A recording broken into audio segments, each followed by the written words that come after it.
Good morning, students. Today we will discuss our next topic, that is isothermal process. Clear? Isothermal process. It means you know that हम इसकी definition पहले कर चुके हैं कि isothermal process होता क्या है। वो प्रोसेस जो कांस्टेंट टेम्परेचर पर होता है, that is isothermal process. According to definition, an isothermal process is one in which the pressure and volume of the system change but temperature remain constant. Clear? तो उस प्रोसेस को हम क्या कहते हैं? आइसोथर्मल प्रोसेस, जो वो वाला प्रोसेस जो कांस्टेंट टेम्परेचर पर हो, जिसमें टेम्परेचर चेंज ना हो, तो वो कौन सा प्रोसेस हो गया आपका? Isothermal process. ठीक है. उसके बाद नेक्स्ट देखो, ये सिंपल थ्योरेटिकल कंसेप्ट है, तो उसके बारे में इंफॉर्मेशन करेंगे. उसको वो करेंगे हम. To carry out isothermal process, a perfect gas is contained in a cylinder having conducting walls and the gas is compressed and allowed to expand very slowly. अब देखो, जो यहाँ पे उन्होंने एक्सपेरिमेंटल वेरिफिकेशन दी हुई है उसकी, तो उसके लिए फर्स्ट ऑफ ऑल जो हम परफेक्ट गैस लेंगे एक सिलेंडर में, क्लियर, तो उसकी दो कंडीशंस रखेंगे. फर्स्ट ऑफ ऑल जो उसकी वॉल्स लेंगे, जो हम कंटेनर ले रहे हैं, सिलेंडर ले रहे हैं, उसकी जो वॉल्स होगी वो होगी कंडक्टिंग. क्लियर?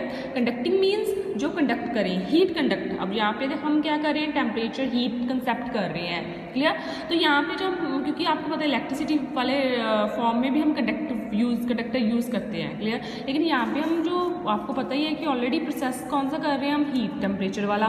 तो कंडक्टिंग वॉल्स का मतलब यहाँ पे क्या हो गया कि जो वो वाली वॉल्स जो हीट और टेम्परेचर को कंडक्ट करें, अलाउ करें, पास करने कि अपने में से पास हो जाए. और दूसरी कंडीशन क्या है कि आप एक बार कंप्रेशन करेंगे, एक बार एक्सपेंशन करेंगे, वो भी बहुत स्लोली, मतलब वेरी स्लोली, बहुत धीरे धीरे. क्लियर? फर्स्ट ऑफ ऑल देखो, जो एक्सपैंड मीन्स एक्सपेंशन हो रही है यहाँ पे. ठीक है. अब देखो, जब किसी भी गैस में एक्सपेंशन होगी, ये ऑलरेडी हम कंसेप्ट पहले पढ़ चुके हैं, फिर भी मैं यहाँ पे दोबारा रिपीट कर देती हूँ कि यहाँ पे आइसोथर्मल में क्या चेंज हो रहा है यहाँ पे, क्योंकि आइसोथर्मल में मतलब यहाँ पे टेम्परेचर कांस्टेंट रह रहा है. तो यहाँ पे क्या होएगा कि जब हम कोई भी सिलेंडर है, मान लो, क्लियर, सिलेंडर में हमने गैस लिया, तो उस गैस को हमने हीटअप करना स्टार्ट कर दिया. क्लियर? जैसे जैसे हीट इंक्रीज होगी तो उसकी जो इंटरनल एनर्जी है वो इंक्रीज होगी. इंटरनल एनर्जी इंक्रीज होने के साथ साथ टेम्परेचर इंक्रीज होगा. उसके साथ साथ क्या होंगे, उसके मॉलिक्यूल्स जो होंगे वो क्या होंगे, वो एक्सपैंड होना स्टार्ट करेंगे ऊपर की तरफ. एक्सपेंशन का मतलब समझते हैं फैलना, कंटेनर में से ऊपर तक जाना, वॉल्यूम का इंक्रीज हो जाना. क्लियर? एक्सपेंशन हो गया वो वाली. ठीक है. तो उसके बाद क्या होगा, जब एक्सपेंशन हो जाएगी तो कूलिंग हो जाएगी, साथ साथ में एब्जॉर्प्शन बाय हीट. अब देखो, जब जैसे जैसे एक्सपेंशन होगी, ठीक है, उसके जो कूल होएगा, क्यों होएगा हमारे पास कि जो सिस्टम है, जो सिलेंडर है, जो गैस है सिलेंडर के अंदर, वो हीट एब्जॉर्ब कर लेगी by the gas, heat absorb कर ले जाएगी बाय द गैस.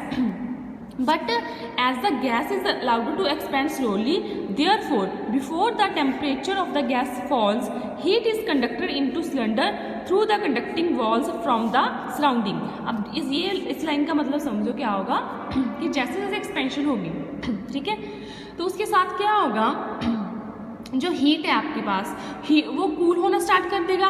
कूल होना क्यों स्टार्ट करेगा? अब देखो, एक लिमिटेड एरिया में हम हीट सप्लाई कर रहे हैं, वो भी एक्सपैंड हो रहा है. तो जब वो एक्सपैंड होएगा तो जो हीट है वो सराउंडिंग में से दोबारा से फिर से ली जाएगी, क्योंकि हम यहाँ पे पढ़ क्या रहे हैं? टेम्परेचर का कंसेप्ट पढ़ रहे हैं. ठीक है. तो जैसे वो जो एक्सपेंशन हो रही है वो इंक्रीज होगी एक्सपेंशन, तो जो है एब्जॉर्प्शन हो जाएगी हीट की बाय द गैस. ठीक है. उसके बाद क्या होगा कि जो आपके पास हीट है वो कंडक्ट हो जाएगी. कंडक्ट का मतलब क्या होएगा कि पास हो जाएगी सिलेंडर की वॉल्स के थ्रू. क्लियर? कहाँ से हम लेंगे वो वाली हीट? सराउंडिंग से. क्लियर? क्योंकि देखो, एक बार जब हम हीट करना स्टार्ट कर देंगे उसको, तो उसकी इंटरनल एनर्जी टेम्परेचर इंक्रीज होकर उसको एक्सपेंशन हो जाएगी उसकी. ठीक है. तो आफ्टर टाइम सम टाइम वो हीट क्या हो जाएगी, अपने को हमारे पास कम हो जाएगी. तो उसके बाद जो गैस है वो सराउंडिंग से आपकी हीट एब्जॉर्ब कर लेगी. क्लियर? जिससे टेम्परेचर पर कोई इफेक्ट नहीं पड़ना. ठीक है. टेम्परेचर क्या रहेगा? इक्विलिब्रियम पे रहेगा, कांस्टेंट रह जाएगा आपका. ठीक है. क्योंकि जो हीट कम हो रही है एक्सपेंशन की वजह से, वो हीट कंडक्टिंग वॉल्स के द्वारा सराउंडिंग से फिर से ली जा रही है. तो तो आपके पास जो इसका टेम्परेचर है गैस का वो क्या रह जाएगा, रिमेन कांस्टेंट, वो कांस्टेंट रह जाएगा। क्लियर, आप ये वाला पढ़ भी सकते हो, अगर कोई भी डाउट हो पूछ लेना। उसके बाद नेक्स्ट सिंपल एक्सप्रेशन कंप्रेशन का है, जब कंप्रेस करेंगे गैस को तो हीट प्रोड्यूस होगी ज़्यादा। क्लियर, तो हम उसको कंप्रेशन मतलब उसको अंदर को दबा रहे हैं ऐसे लाइक। क्लियर, तो अंदर को दब रही है वो गैस जो है, कंप्रेस हो रही है स्लोली। ठीक है, कंडीशन है स्लोली स्लोली स्लोली हो रहा है प्रोसेस। क्लियर, धीरे, तो हीट जो है डेवलप होगी गैस में, तो वो क्या चलेगी, सराउंडिंग में चली जाएगी, क्योंकि कंप्रेशन होगी एक तरफ से। तो उस गिवन एरिया में जो स्मॉल एरिया बन जाएगा आपका आफ्टर कंप्रेशन, वहाँ पे हीट बहुत ज़्यादा हो जाएगी। क्लियर, तो उसको कंपनसेट करने के लिए जो कंडक्टिंग वॉल्स है सिलेंडर की, उसके थ्रू जो है वो हीट बाहर को चली जाएगी। क्लियर, जिसके थ्रू जो आपका टेम्परेचर है वो भी क्या रहेगा, रिमेन अनचेंज्ड। क्यों, क्योंकि जो हीट ऑलरेडी कंप्रेशन की वजह से ज़्यादा बन रही है उस सिलेंडर में। क्लियर, तो वो हीट जो है कंडक्टिंग वॉल्स के थ्रू बाहर जा रही है। क्लियर, तो इसके अराउंड जो इसका टेम्परेचर है वो क्या रह रहा है, कांस्टेंट रह रहा है हमारे पास।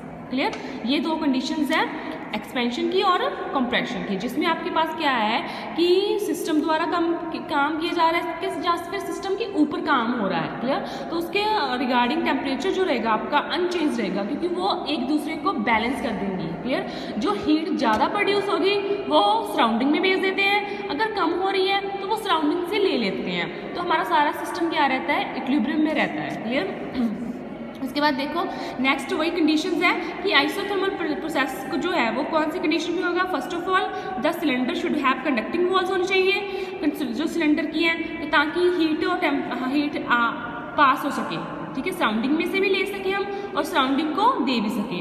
दूसरा क्या है, the gas should be compressed और allowed to expand very slowly. Clear, कि जो आप कंप्रेशन हो रही है, जहाँ एक्सपेंशन हो रही है वो स्लोली होनी चाहिए, धीरे धीरे होनी चाहिए आपकी। ठीक है, उसके बाद नेक्स्ट देखो इक्वेशन ऑफ आइसोथर्मल प्रोसेस। आपको पता है 1 मोल गैस की आइडियल इक्वेशन क्या होती है, PV = RT, you know that. Clear, उसके बाद आइसोथर्मल मीन्स टेम्परेचर आपका क्या है, कांस्टेंट है। Therefore for an isothermal process, अब देखो R भी आपको पता है कांस्टेंट है, तो आइसोथर्मल प्रोसेस के लिए T भी कांस्टेंट हो गया, तो ये पूरी क्वांटिटी क्या होगी आपकी, कांस्टेंट हो जाएगी।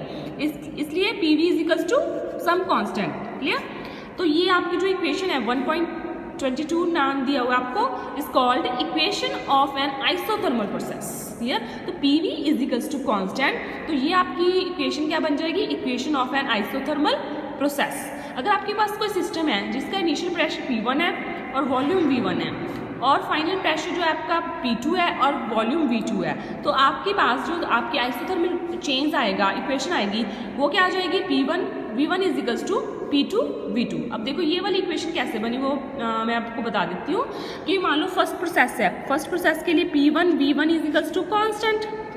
ठीक है, दूसरा क्या हो जाएगा आपके पास, फाइनल के लिए P2 V2 = कांस्टेंट। क्लियर, तब इन दोनों को आप क्या कर सकते, इक्वेट कर दो, क्योंकि ये भी कांस्टेंट है आपका, ये भी कांस्टेंट है, तो कांस्टेंट = कांस्टेंट, तो उसके अराउंड ये किसके इक्वल आ जाएगा, इसके इक्वल आ जाएगा, तो आपकी बन जाएगी equation V1 = P2 V2। Clear, तो ये वाली इक्वेशन बन जाएगी आपकी सिस्टम के लिए जो कि आपका आइसोथर्मल प्रोसेस आइसोथर्मल स्टेट पे है। Isothermal means pressure temperature constant है आपका। क्लियर, उसके बाद देखो फर्स्ट लॉ अप्लाई कर रहे हैं हम थर्मोडायनेमिक प्रोसेस पर, that is for isothermal process. जो फर्स्ट लॉ ऑफ थर्मोडायनेमिक्स है, यू नो आप पहले कर चुके हैं फर्स्ट लॉ ऑफ थर्मोडायनेमिक्स, वो हम अप्लाई कर रहे हैं किस पे कर रहे हैं, आइसोथर्मल प्रोसेस पर। ठीक है, फर्स्ट लॉ ऑफ थर्मोडायनेमिक्स क्या होता है आपका, वो होता है आपका dQ = du + dW। क्लियर, उसके बाद dQ = du + PdV। Clear, work done की वैल्यू फिल कर दी हमने जो कि है PdV। ठीक है, अब उसके आइसोथर्मल है, आइसोथर्मल में क्या होता है, आप ये वाला फर्स्ट लाइन पढ़ सकते हो। आइसोथर्मल में क्या होता है, टेम्परेचर कांस्टेंट होता है। अब जब टेम्परेचर कांस्टेंट है आपका, टेम्परेचर चेंज नहीं हो रहा, तो उसकी जो इंटरनल एनर्जी है गैस की, वो भी क्या है आपके पास, कांस्टेंट है, वो भी चेंज नहीं हो रही। अगर वो चेंज नहीं हो रही तो du क्या आ जाएगा आपका, 0। du मतलब चेंज इन इंटरनल एनर्जी। ठीक है, जब टेम्परेचर ही नहीं चेंज हो रहा तो उसके साथ इंटरनल एनर्जी भी नहीं चेंज हो रही, तो आपका चेंज इन इंटरनल एनर्जी क्या हो जाएगा, 0।